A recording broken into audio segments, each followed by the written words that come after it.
కూడా ఈ సాయంకాలం లైవ్‌కి స్వాగతం. మళ్ళీ మనం మనం చర్చా కార్యక్రమాన్ని ప్రారంభిద్దాం. ఈరోజు నేను ఒక కీలకమైన విషయాన్ని మీ ముందుకు తీసుకొస్తున్నా. మతం అనేది ఈ దేశానికి లేదా ఈ ప్రపంచానికి ఎంత ప్రమాదమో నేను చెప్పదలుచుకున్నా. మిత్రులారా, మతం అనేది ఏ రూపంలో ఉన్నా, అది ఏ మతమైనా, మతంగా తమ ఉనికిని చాటుకోవాలని ప్రయత్నం చేసినప్పుడు ప్రపంచంలో ఎవరికైనా సహజంగానే మనిషికి చాలా ప్రమాదం. మతం అనేది ఎప్పుడు కూడా మన అభిమతంగా, మన వ్యక్తిగతంగా, మనతో ఉన్నంత వరకు ఎవరికి ఏ నష్టం ఉండదు. మతం ఎప్పుడు మనతో మన వ్యక్తిగతంగా ఉన్నంత వరకు ఎవరికి ఏ నష్టం ఉండదు. కానీ మతం అనేది ఎప్పుడైతే ఇతరుల మీద కూడా రుద్దాలి అని ప్రయత్నిస్తామో, చూడండి, రుద్దడం వేరు, ఇతరులకు ప్రకటించడం వేరు. గుర్తుపెట్టుకోండి బాగా. మతం అనేది ప్రకటన, ప్రచారం అనేది లేకపోతే ఉనికిలో ఉండలేదు. ఇది 100% నిజం. మతం అనేది ఈ ప్రపంచానికి పరిచయం అయిందే ప్రకటించడం ద్వారా. మతాన్ని విశ్వసించడం, మతం ప్రకటించడం, మతాన్ని వ్యాప్తి చేయడం అనేది తప్పేం కాదు. కానీ మతం తన తాలూకు ఆధిపత్యాన్ని నిరూపించుకోవాలి, తన తాలూకు గొప్పతనాన్ని చాటుకోవాలని అక్రమ మార్గాల్లో ఎప్పుడైతే ప్రయత్నిస్తుందో అప్పుడు అత్యంత ప్రమాదకరమైనటువంటి పరిణామాలు ప్రపంచంలో జరుగుతాయి. అట్లాంటి పరిణామాలు ప్రపంచం ఎప్పుడో ఎన్నోసార్లు, వందల సార్లు రుచి చూసింది కూడా. మిత్రులారా, ఈ దశలో నేను మీకు అందరికి కూడా తెలియజేసేటువంటి విషయం ఏంటంటే, మతం కారణంగా మనుషులు ఎప్పుడైతే తన్నుకు చావడం ప్రారంభమవుతుందో అది ఏ దేశానికి మంచిది కాదు. మతం కారణంగా ఎప్పుడైతే మనుషులు ఒకరినొకరు ద్వేషించుకుంటుంటారో, ఒక్కొక్కరు తిట్టుకుంటుంటారో, అది అత్యంత ప్రమాదం మనుషులకి. ఎందుకంటే మతం ఎప్పుడు మనుషుల చేతిలోకి వెళ్ళి దేవుడు చెప్పినటువంటి సిద్ధాంతాలు, దేవుని ఆలోచనలు, మానవ శ్రేయస్సు కోసం, మనుషుల పట్ల ప్రేమానుబంధాలను పెంచడం కోసం పని చేయకుండా, మతం ఎప్పుడైతే తన ఆధిపత్యాన్ని నిరూపించుకునే ప్రయత్నంలోకి వెళ్తుందో, బాగా గుర్తుపెట్టుకోండి.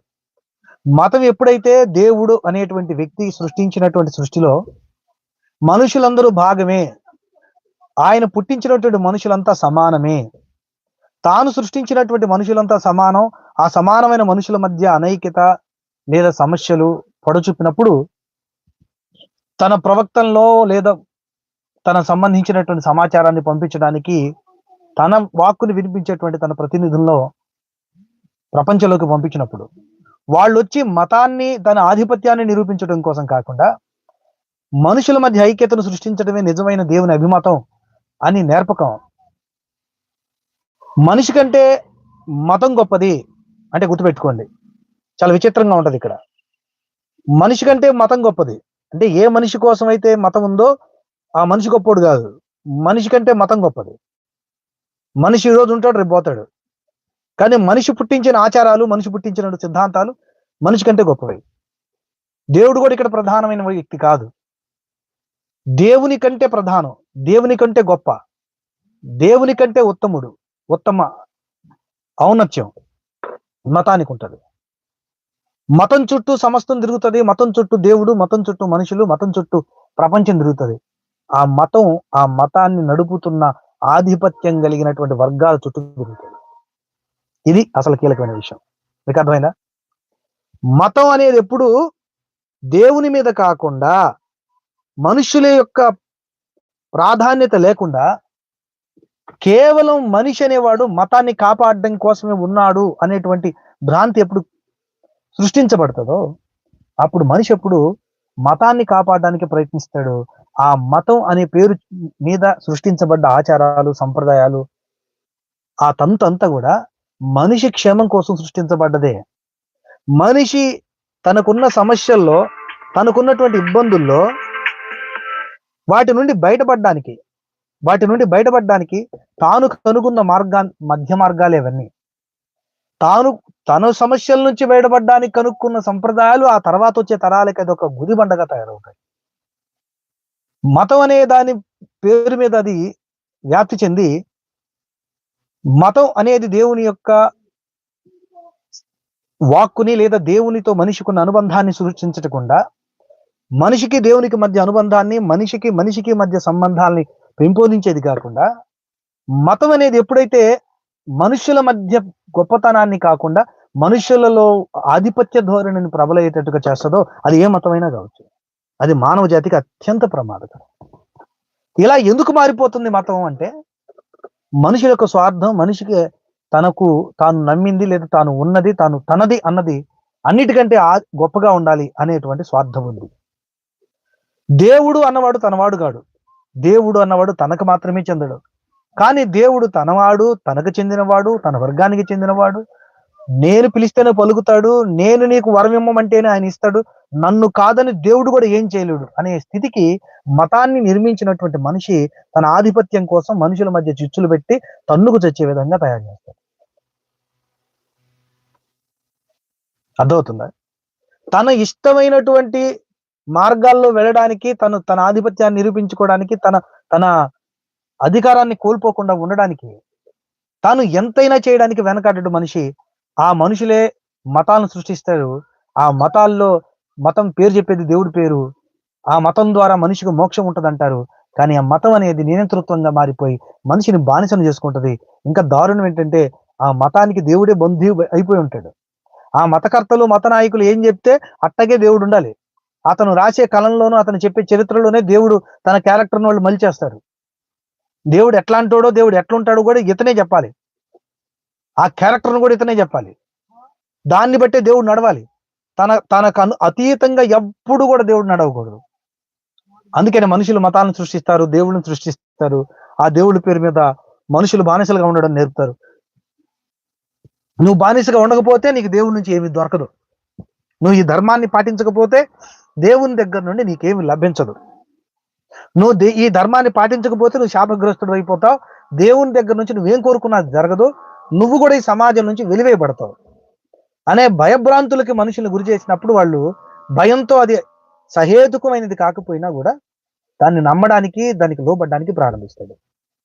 మిత్రులారా, ఇది క్రిస్టియానిటీలో కూడా ఎప్పుడైతే మతం మనుషుల చేతుల్లోకి వెళ్ళిపోయిందో, మనిషి రూపంలోకి వచ్చిన దేవుడు మనిషితో కలిసి తిరుగుతూ మనుషుల్లో డబ్బున్నోడు, ఆస్తిపరుడు, పెద్ద వర్గాలకు చెందినవాడని భేదం చూపకుండా చేపలు పట్టేవాడు, అలాగే కుష్ఠరోగంతో బాధపడేవాడు, చిన్న చిన్న పన్నులు కట్టుకుని ఉద్యోగం చేసుకునేవాడు, ఇలాగా కింది స్థాయికి దిగిచినటువంటి దేవుడే ప్రారంభించినటువంటి ఆ మార్గం మనుషుల ఆధిపత్యంలోకి ఎప్పుడైతే వెళ్ళిపోయిందో, బైబిల్ దాచబడ్డది, బైబిల్ విశ్వాసం దాచబడ్డది, మతాధిపతులు ఏది చెప్తే అదే ప్రపంచం, అదే మతం అయిపోయింది.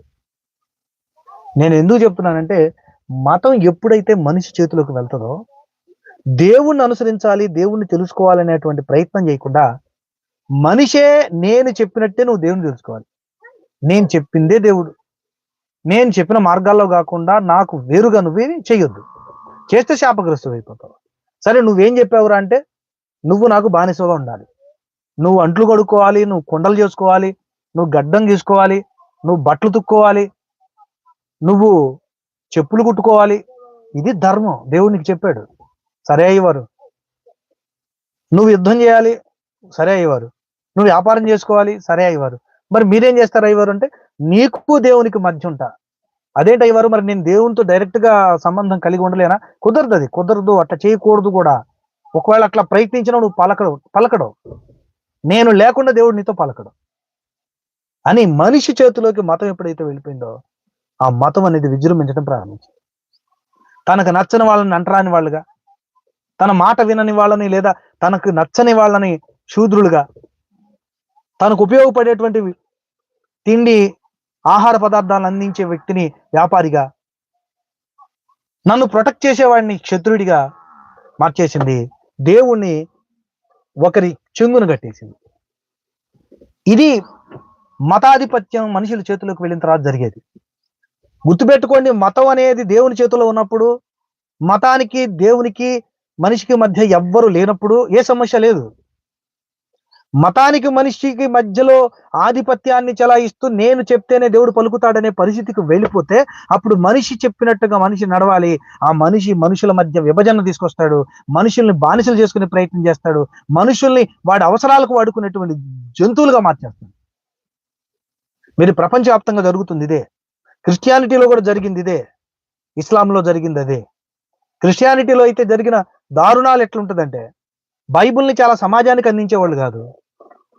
నీ పాపాలు క్షమించడానికి ప్రార్థిస్తే బైబిల్ చెప్తుంది నువ్వు ఆకాశం వైపు తిరిగి, దశలోనికి రాసిన పత్రికలో క్షమించాలి, దినవృత్తాంతాల గ్రంథంలో 14వ అధ్యాయం ఉంటుంది, 7వ వచనంలో నువ్వు ఆకాశం వైపు తిరిగి, అమ్మా సౌండ్ వస్తుంది చూడు, అమ్మా రేపు చేసుకోపో, రేపు చేసుకో, అందరూ ఉన్నారు. మదాధిపత్యం ఎప్పుడైతే మనుషుల చేతుల్లోకి వెళ్తుందో అప్పుడు వాళ్ళు చేసిన పని ఏంటంటే, బైబిల్ని మనుషులకు దూరం చేశారు. బైబిల్ చెప్పినట్టు బైబిల్ గ్రంథంలో నువ్వు ఆకాశం వైపు తిరిగి నీ 2 చేతులు ఎత్తి నీ పాపాలు ఒప్పుకొని ప్రార్థిస్తే నీ పాపాలు క్షమిస్తాను, నేను స్వస్థపరుస్తాను అని బైబిల్లో దేవుడు చెప్తే, నీ పాపాలు ఒక ఫాదర్ గారి చెవిలో చెప్తే ఆయన నీకు క్షమాపణ పత్రాన్ని ఇస్తాడు, నీ పాపాలు పోతాయని చెప్పాడు. అంటే మనిషి చేతిలోకి మతం వెళ్ళాక ఎట్లా మారిపోయిందో చూడండి. నువ్వు ఫాదర్ అవ్వాలంటే ఈ కట్టుబాటు ఉండాలి, నువ్వు దేవుని బిడ్డ అవ్వాలంటే ఈ సిస్టం చేయాలి, నువ్వు ఇట్లా ఉండాలి, నువ్వు ఇట్లా ఉండాలి, నువ్వు పాస్టర్ అవ్వాలంటే ఈ డ్రెస్ వేసుకోవాలి. ఇవేవి బైబిల్ చెప్పలా, దేవుడు చెప్పలా. మనుషుల్లోకి ఎప్పుడైతే వెళ్ళిపోయిందో మతం, మనుషుల్ని బానిసలు చేసుకునే ప్రయత్నం చేసింది. మనుషులే కాదు మిత్రులారా, క్రిస్టియానిటీ అనేది ఎప్పుడైతే మనుషుల చేతుల్లోకి వెళ్ళిపోయిందో, ఆధిపత్య వర్గాలు ఎప్పుడైతే అందులో జ్వరపడ్డాయో, అధికారం మాత్రమే పరమావధిగా ఎవరు భావించారు, వాళ్ళు రాజులు సైతం బానిసలు చేసుకున్నారు. రాజు కూడా పోపు చెప్పింది వినకపోతే రాజ్యాన్ని నుంచి బహిష్కరించే శక్తి మతాధిపతికి వెళ్ళిపోయింది. కొన్ని సంవత్సరాలకి భరించలేని రాజులంతా ఒక్కటై మతాధిపతి యొక్క అధికారాన్ని దించిపడేశారు. ప్రపంచవ్యాప్తంగా విప్లవాలు వచ్చాయి, ఆ మతాధిపత్యాన్ని కొట్టిపడేశారు. ఎప్పుడైతే అధికారం కిందకు వచ్చేసి కళ్ళు కిందకు వచ్చాయి, అప్పుడు వాస్తవం అర్థమైంది, మతం నాది కాదు, దేవుడు అందరి వాడు అని తెలుసుకొని బైబిల్ అందరి చేతుల్లోకి వచ్చింది. ఈ బైబిల్ అందరి చేతుల్లోకి వచ్చే లోపే ఆ బైబిల్ని ఇంగ్లీష్లోకి తర్జుమా చేయడానికి చాలా మంది ప్రాణాలు ఇవ్వాల్సి వచ్చింది. ఏ బైబిల్ అనుసరిస్తున్నామని చెప్పుకున్నారో, ఏ బైబిల్ని అనుసరించి నేను పరిపాలన చేస్తున్నాను అనుకున్నారో, వాళ్ళే బైబిల్ పట్టుకున్న వాళ్ళని శిక్షించారు. బైబిల్ ఫాదర్ దగ్గరే ఉండాలి, పోపు దగ్గరే ఉండాలి, మీ దగ్గర బైబిల్ ఉండకూడదు, ఉంటే శిక్ష, మరణ శిక్ష. చూడండి, మతం ఎప్పుడు మనిషి చేతుల్లోకి వెళ్ళి దేవునికి మనిషికి మధ్య మనిషి దూరాడో, మనిషి దూరాక దేవుడు నా చేతుల్లో ఉన్నాడనే భ్రమణ ప్రజల్లో కల్పిస్తారు. నా ద్వారా తప్ప నువ్వు మళ్ళీ దేవుని దగ్గరికి వెళ్ళడానికి లేదని చెప్తారు. దాన్ని అనుసరించడానికి ప్రజలు నానా పాటలు పడ్డా, ఎన్ని కష్టాలు పడ్డా కూడా ఆ మనుషులు వాటిని అంగీకరించరు. అమ్మా వినవా? కాదు మా శబ్దం వినపడుతుంది.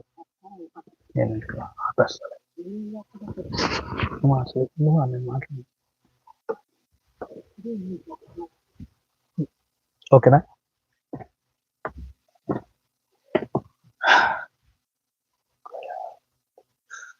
మనీ కోసం నీకెందుకు? మనీ కోసం నేను ఎవరి దగ్గర మనీ తీసుకోలేదురా. నీకే నువ్వు ఏమైనా ఇచ్చావా? ఎవరురా నువ్వు? నేను చెప్పేది పూర్తిగా వినరా గాడిద కొడక. ఏం మనుషులరా మనీ కోసం అంటే చెత్తనాయాల, గాలి కోతలన్నీ వస్తారు వచ్చేసి చెత్తనాయాలని. నేను చెప్పే పూర్తిగా వినండి. ఒక మతం అని కాదు, ప్రతి మతం యొక్క దౌర్భాగ్యం అదే. ఈ దేశంలో, ఈ ప్రపంచంలో మతం పేరు మీద బతుకుతున్న వాళ్ళందరి దౌర్భాగ్యం అదే. ఈ దేశానికి వచ్చేసరికి క్రిస్టియానిటీ, ఇస్లాం అనేది లేకపోతే ఇప్పుడు దాకా ఒకే మతం, ఒకే సనాతన ధర్మం పేరు మీద చెప్పుకున్న వాళ్ళు తన్నుకు చస్తారనడానికి ఇన్ని ఆధారాలు మీకు చూపిస్తాను. మతం అనేది ఎంత ప్రమాదకరమైందో, మతాన్ని నమ్మాను, దేవుని నమ్మాను, ధర్మాన్ని నమ్ముతున్నానని పేరు మీద వ్యక్తుల చేతుల్లోకి బానిసలుగా మారిపోతే ఏం జరుగుతుందో చూడండి. ఇప్పుడు చాలా మంది, కొంతమంది ఉన్మాదుల్ని బత్తాయిలు అని అంటాం. ఏంటి బత్తాయిలు అంటాం అంటే ఎంత కోపం వచ్చేస్తుంది కదా బత్తాయిలు అంటే. ఈ రోజు వైష్ణవులకి శైవులకు మధ్య పడ్డ యుద్ధంలో చినజీయర్ స్వామి వారు చాలా రోజులుగా వైష్ణవుల్ని, వైష్ణవ దేవుణ్ణి, వైష్ణవ భక్తిని, వైష్ణవ గురువుని అవమానిస్తూ వస్తున్నారు. నేను బాగా చెప్పగలను, ఈ దేశంలో బీజేపీ ప్రోత్సహిస్తుంది వైష్ణవ మతాన్ని. దీని అర్థం కాని వాళ్ళు ఇంకా శైవ మతస్థులు లేదా ఈ భారతదేశంలో ఉన్నటువంటి మిగతా ప్రజలు అది హిందూ పార్టీ అండి, హిందువుల కోసమే ఆర్ఎస్ఎస్ ఉంది అనుకుంటే మీ భ్రమ. అది వైష్ణవ పార్టీ, వైష్ణవుల కోసమే ఉంది. శైవులు దాన్ని అర్థం చేసుకోకుండా వాళ్ళ ఆధిపత్యం కింద ఇంకా బలిపశులు కావాలి అనుకుంటే గుడ్డిగా నమ్మేస్తారు. కానీ వాస్తవం అది కాదు. మీరు కావాలంటే మీరు చూడండి, ఆర్ఎస్ఎస్ కానీ లేదా బీజేపీ కానీ జై శ్రీరామ్ అంటారే తప్ప జై శివ అని అంటే ఎక్కువగా వారు ఏ స్లోగన్ తీసుకెళ్తున్నారు? జై శ్రీరామ్ అనే స్లోగన్. ఈ జై శ్రీరామ్ అనే స్లోగన్ ఎవరిది? వైష్ణవులది. వైష్ణవ సిద్ధాంతాన్ని ఎవరు ప్రమోట్ చేస్తున్నారు? ఆర్ఎస్ఎస్ వాళ్ళు. ఆర్ఎస్ఎస్ బీజేపీ ఎవరి తరపున పనిచేస్తున్నారు? ఏ సిద్ధాంతం ఏ మతం తరపున పనిచేస్తున్నారు అంటే వైష్ణవ మతం తరపున పనిచేస్తున్నారు. ఈ విషయాన్ని దేశంలో ఉన్నటువంటి ఎక్కువ శాతం మంది శైవులు అర్థం చేసుకోకపోతే ఎంత ప్రమాదమో ఇప్పుడు జరుగుతున్న యుద్ధాన్ని మీరు అర్థం చేసుకోవచ్చు. చూడండి, బత్తాయిలు అని ఉన్మాదంతో మాట్లాడే బీజేపీ వాళ్ళని, ఆర్ఎస్ఎస్ వాళ్ళని చాలా మంది అనడం మనం చూసాం. అయితే ఇప్పుడు చూడండి, మీకు చూపిస్తాను. చిన్నజీయర్ స్వామి గారి శిష్యురాలైనటువంటి సత్యభామ అని ఒక ఆవిడ ఏమన్నారు మీరు చూడాల. పరమపూజ్య పరమాచార్య స్వామి వారు జీవించుకున్నప్పుడు యామనాయ మఠాల గురించి ఏం మాట్లాడారో వీడియో రికార్డ్, అలాగే పరమ పూజ్యులు వయోవృద్ధులు ఏమందో చెప్తాను చూడండి మీకు.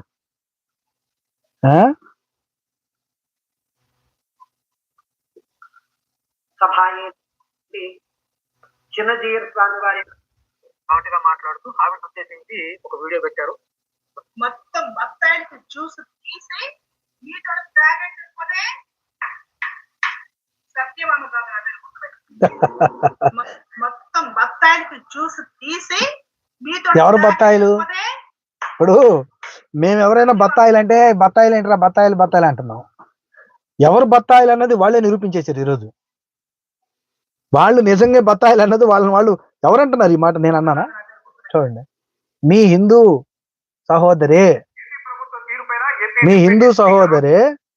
బత్తాయిలు అంటారు.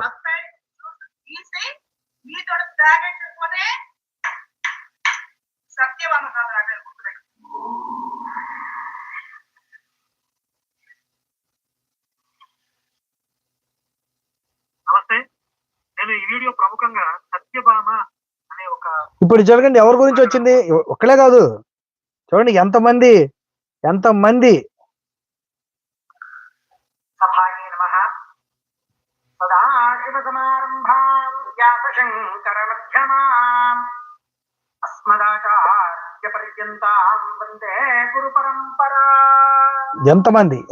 స్వామీజీలు, ఎంతమంది పండితులు లేదా ఆచారులు, వాళ్ళ మతాచారులు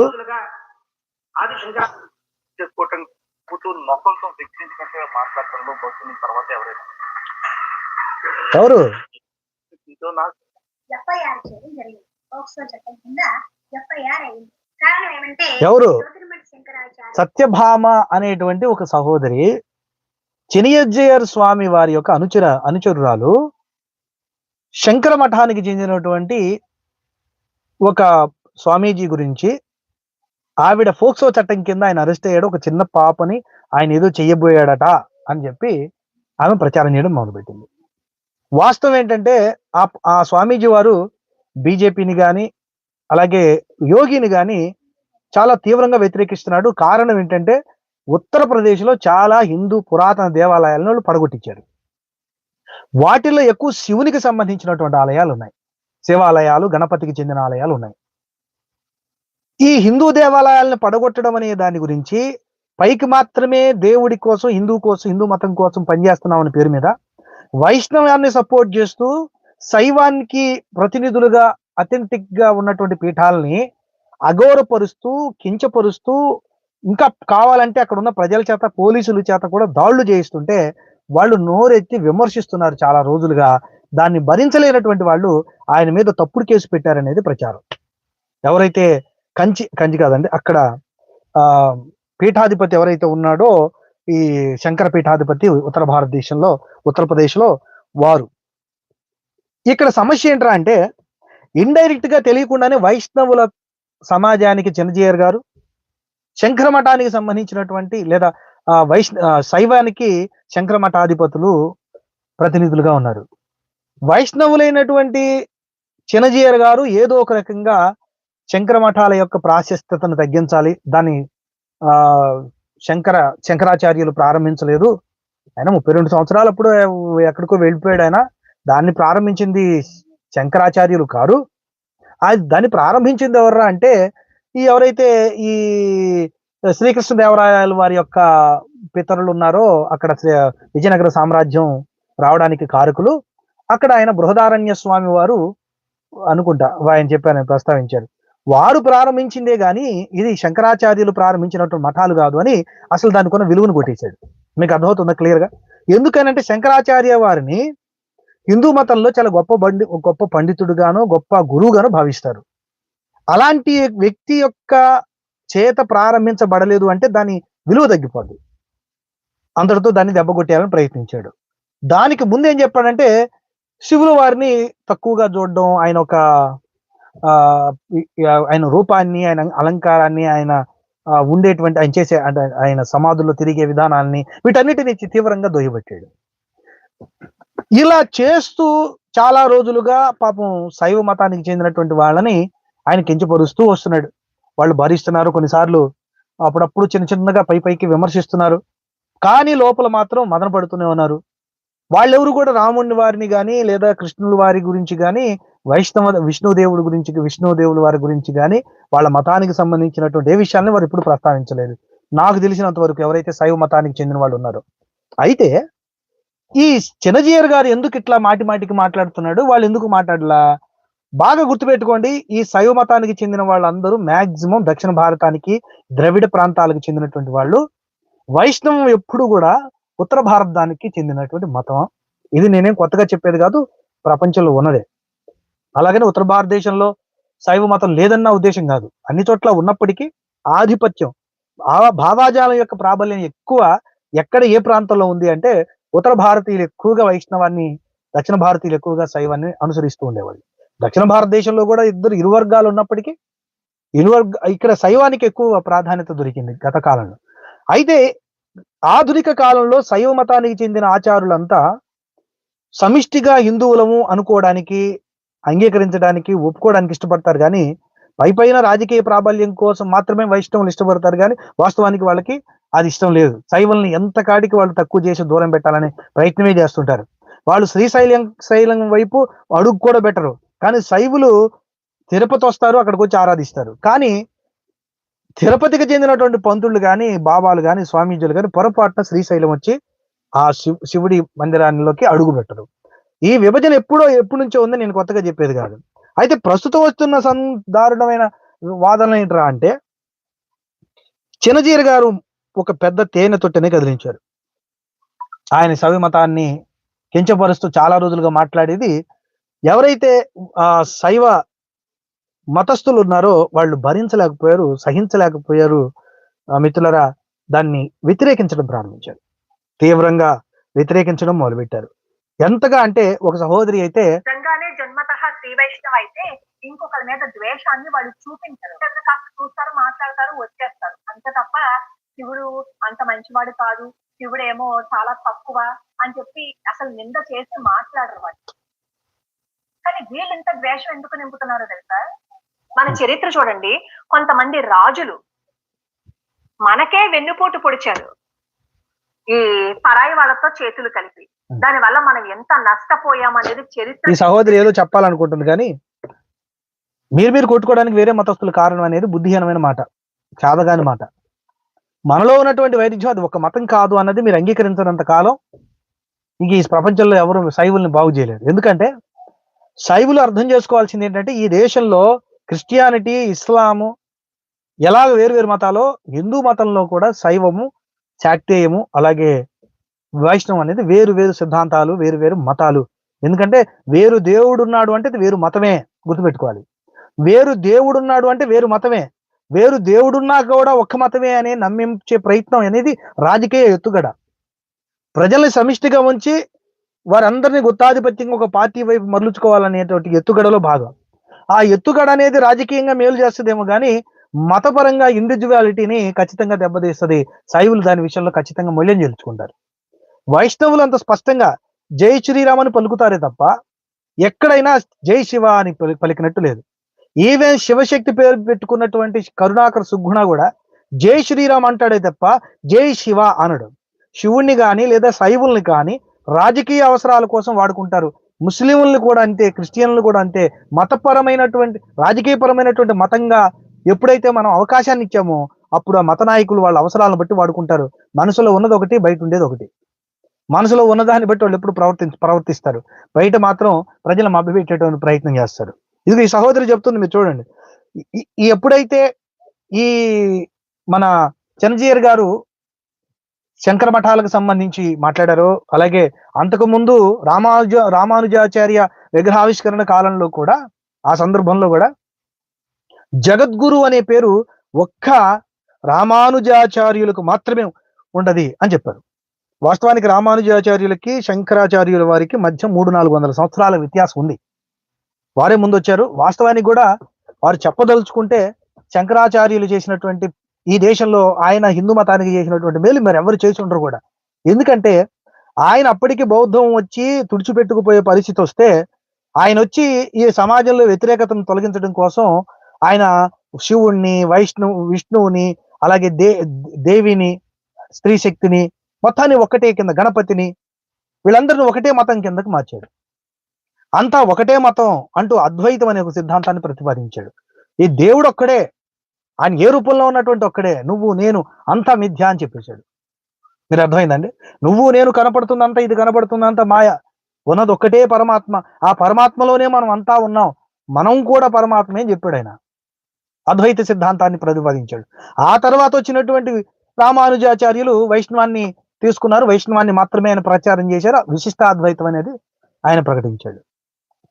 ఇక్కడ విషయం మనం అర్థం చేసుకోవాల్సింది ఏంటంటే, అంతకంటే ముందు వచ్చి ప్రబలంగా ఉన్నటువంటి బౌద్ధ మతానికి వ్యతిరేకంగా ఆయన పోరాడి చాలా మందిని పోగేసుకొని ఈ దేశంలో నుంచి హింసాయుతమైనటువంటి పద్ధతుల్లో దారుణాతి దారుణంగా బౌద్ధ భిక్షవుల్ని, బౌద్ధ మతాన్ని ఎల్లలు దాటించేశాడు ఆయన. అప్పుడు ఒకవేళ ఆయన ఏగిపోయి ఉంటే ఇప్పుడు అనుకోవడానికి మత ఛాయలు కూడా ఉండేవి కాదు. అయితే వైష్ణవులు ఎంత కాడికి ఆయన తక్కువ చేయాలని, శైవాన్ని తక్కువ చేయాలని ప్రయత్నం చేసినట్టుగా నాకు కనిపిస్తుంటది సోషల్ మీడియాలో కానీ ఆయా సందర్భాల్లో వైష్ణవ మతస్థులైనటువంటి వాళ్ళు చేసే పని. ఇప్పుడు బీజేపీ, ఆర్ఎస్ఎస్ అనేది వైష్ణవానికి ఖచ్చితంగా భుజానెత్తుకున్న వాళ్ళు. ఆర్ఎస్ఎస్ అనేది పుట్టింది వైష్ణవ శాఖ. శైవులు అది అర్థం చేసుకోకుండా అది హిందూ మత ఉద్ధరణకు వచ్చిందని పాపం చాలా మంది భ్రమపడడం వల్లే ఈ రోజు ఇలాంటి పరిస్థితి వచ్చింది. దేశవ్యాప్తంగా శైవ మత క్షీణతకు వచ్చింది, వైష్ణవ మత అభివృద్ధికి వచ్చింది. సామాన్యుల దగ్గర కూడా హిందూ ధర్మం పేరు మీద వైష్ణవాన్ని తీసుకెళ్తున్నారు తప్ప శైవాన్ని తీసుకెళ్ళారు. ఇది నేనే కొత్తగా పుట్టించింది ఏం కాదు. మీరు ఎవరినైనా శైవ మతానికి చెందిన వాళ్ళని అడిగితే వాళ్ళు క్లియర్ గా చెప్తారు. ఇప్పుడు వాళ్ళు సోషల్ మీడియాలో శైవ మతానికి చెందినటువంటి పూజారులని, వాళ్ళ గురువుల్ని, వాళ్ళ దేవుణ్ణి కూడా మాట్లాడడం వల్ల ఇప్పటికీ కోపోద్రికులై చెప్పాలంటే దారుణంగా తిట్టడానికి మొదలు పెట్టారండి. మీరు గుర్తుపెట్టుకోవాలి, దారుణంగా. ఎంత ద్వేషమా ఇలాంటి వాళ్ళ వల్ల కదా మొత్తం శ్రీ వైష్ణవులు అందరినీ కూడా ఒకే ఘాటను కట్టేస్తున్నారు అని అనిపించింది. నాకు కూడా కామెంట్లు పెడుతూ ఉంటారు, మీరు కూడా వైష్ణవులే కదా, మీరు కూడా ఇలాగే మాట్లాడతారా. నాకు అది ఆయన శంకరాచార్య స్వామి వారా, విష్ణువా, లేదు అంటే గాణపత్యమా, లేదు అంటే ఇంకోటా కాదు, నేను హిందువుని కాబట్టి నా ధర్మాన్ని కాపాడుకోవాలి అనే తపన మాత్రమే నాకు. ఈ సిస్టర్ ఆలోచన ఏంటంటే నేను హిందువుని అని. ఆ సహోదరికి తెలియదు ఏంటంటే నువ్వు హిందువు, నీ ధర్మం అనేది ఏమి లేదు తల్లి. శంకరాచార్యులైనా రామానుజాచార్యులైనా హిందూ పదాన్ని వాడలేదు, ఒక ధర్మంగా చెప్పలేదు. వాస్తవానికి రామానుజాచార్యులు వైష్ణవానికి మాత్రమే ప్రాతినిధ్యం వహించారు. శంకరాచార్యులు మాత్రమే మొత్తానికి ఆయన ప్రాతినిధ్యం వహించి అందరినీ సమం చేసి చెప్పారు. ఆయన ప్రచారం అంతా శివుల వారిని ఆయన ఆరాధించినప్పటికీ ఆయన అందరూ కలిసి ఉండాలని ప్రయత్నం చేశారు. కానీ తర్వాత ఇప్పుడు జరగల. వాస్తవానికి అదేం ఒక మతం కాదు, అది వేరు వేరు మతాలు. ఒక దేవుడు ఉన్నాడు అంటే దానికి సంబంధించిన ఒక మతం ఉంటుంది అంతే. వేరు వేరు మతాలు. కానీ హైందవ ధర్మం అనే పేరు మీద ఇది ఒక రాజకీయ ఎత్తుగడ మాత్రమే. దీన్ని అడ్డం పెట్టుకొని ఇతర మతాలను ద్వేషించి అమాయకులైనటువంటి చాలా మంది ప్రజల మధ్య చిచ్చు రగిలించడం ఒక్కటే రాజకీయ ప్రేరేపితమైనది. ఈ దేశంలో శైవం మతమే, వైష్ణవ మతమే, క్రిస్టియానిటీ మతమే, ఇస్లాం మతమే. వారి వారి దేవుళ్ళు వారికి ఉన్నారు, వారి వారి సిద్ధాంతాలు వారికి ఉన్నాయి, వారి వారి మత ఆచారాలు వారికి ఉన్నాయి, వారి వారి సంప్రదాయాలు వారికి ఉన్నాయి, వారి పూజారులు వారికి ఉన్నారు. కానీ ఇది ఒక్కటే అని చెప్పడంలో గల కారణం ఏంటి? ఇది రాజకీయ ఎత్తుగడ. కాకపోతే ఈ రకంగా శైవుల వారిని విమర్శించడం, చిన్నజీయర్ గారు ఒక్కళ్ళనే కాదులేండి క్రిస్టియానిటీ అని అంటారు. ఎంత దారుణంగా మాట్లాడుతుంటారంటే ఆయన, ఎవరు చిన్నజీయర్ గారు ఓ పక్కొచ్చి కరుణాకర్ గారి మీటింగ్ లో కూర్చొని, కరుణాకర్ గారు ఇది ఒక మతానికి చెందినటువంటి వ్యతిరేకంగా ఏర్పడ్డ మీటింగు కాదు, మనం ఒక మతాన్ని ఏమి అనక్కర్లేదు, మనం మన మతాన్ని ప్రకటించుకుంటే మంచిది, మనం మతాన్ని బోధించుకుంటే మంచిది, మనం ఇంకొక మతాన్ని అనాల్సిన పని లేదు, మన తల్లి మంచిదంటే బాధ లేదు, ఇంకొక తల్లి మంచిది కాదు అన్నవాడు నాలుక కోసేయాలి అన్నాడు. అదే స్టేజ్ మీద బాగా గుర్తుపెట్టుకోండి అన్నాడు. మంచిది, బాగుంది. ఆ తర్వాత అంటాడు, నాకు అర్థం కాదు, కన్య కడుపులో బిడ్డ పుట్టడం ఏమిటండి, నాకు విచిత్రం కాకపోతే అన్నాడు. ఇప్పుడు చెప్పుతూ ఎవరిని కొట్టాలి మీరు చెప్పండి?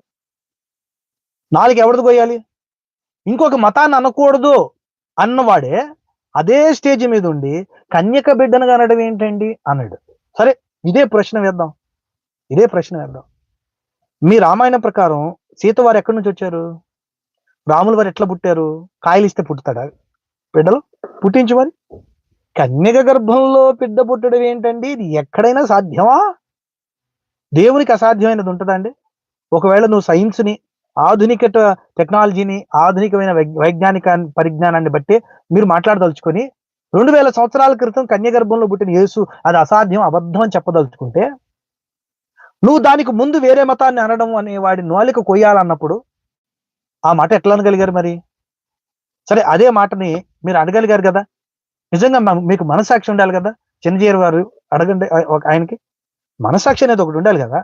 అదే ప్రశ్న మీ సీతమ్మ వారి గురించి, రాముల వారి గురించి, అదే ప్రశ్న మహాభారతంలోకి వెళ్ళి కౌరవులందరూ 100 కుండల్లో ఎట్లా పుట్టారు, పాండవులు ఎట్లా పుట్టారు అంటే మీరు చెప్పండి, ఎట్లా పుట్టారు? సైన్స్, ఇప్పుడున్న సైన్స్ ని బేస్ చేసుకొని చెప్పండి. అదే కాదు, మీ మత గ్రంథాల్లో ఉన్న దేవుళ్ళ పుట్టినటువంటి ప్రతి జన్మ సైంటిఫిక్ గా గాని, లాజిక్ గా గాని అందనటువంటి జన్మల వృత్తాంతాలు అవన్నీ, అన్ని 100 వృత్తాంతాలని పరమ పవిత్రంగా నమ్ముతూ కూడా ఆయన ఎంత బాగా క్రీస్తు కన్య గర్భంలో ఎట్లా పుట్టాడండి అంటాడు. మీరు చెప్పండి, ఇలాంటి వాళ్ళు ఇతర మతాలని రెచ్చగొట్టి వాళ్ళని కించపరిచి నాది పెద్దది చేసుకోవాలని ప్రయత్నం చేస్తుంటారు. ఇప్పుడు శైవులను అనడంలో కూడా కారణం అదే. గుర్తుపెట్టుకోండి, శైవులను అనడం కూడా కారణం అదే. అందుకని చూడండి, ఒక శైవ మత పండితుడు ఈ బాధ తట్టుకోలేక కోపంతో ఏమన్నారు ఒకసారి చూడండి.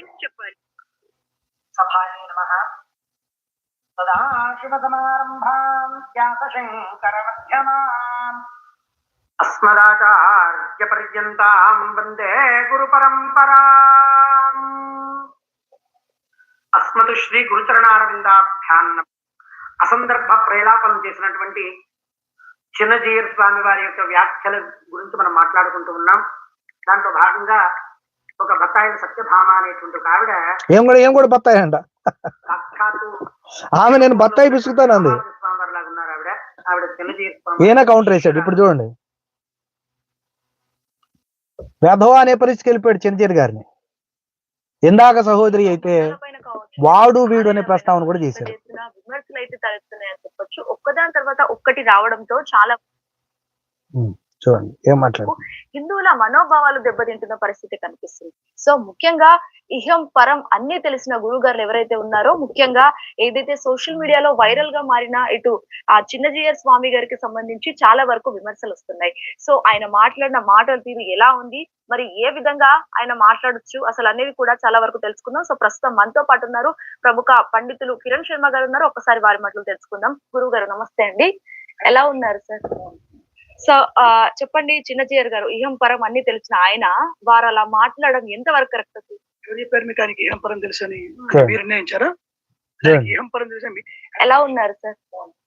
సో కిరణ్ శర్మ అని ఆయన గారు ఇహం పరం అన్ని తెలుసు, ఏమంటాడు చూడండి. వారు అలా మాట్లాడడం ఎంత వరకు కరెక్ట్? ఎవరు చెప్పారు మీకు ఆయనకి ఇహం పరం తెలుసు అని? అంటే మీరు నిర్ణయించారా? ఆయనకి ఇహం పరం తెలుసు మీరు నిర్ణయించుకున్నారా? చిరంజీవి గారికి ఏం తెలియదు అంటాడు. ఇహపరాలు ఏమీ ఆయనకు తెలియదండి. సరైనటువంటి భగవద్ అనుగ్రహం కూడా తనకి లేదు. నేను క్లారిటీ చెప్తున్నాను మీకు. ఎందుకంటే ఒక సన్యాసి అయినటువంటి వ్యక్తి ఎలా మాట్లాడాలనేది తెలిసిన వాడే ఇహం పరాలకి అధికారం ఉంటుంది.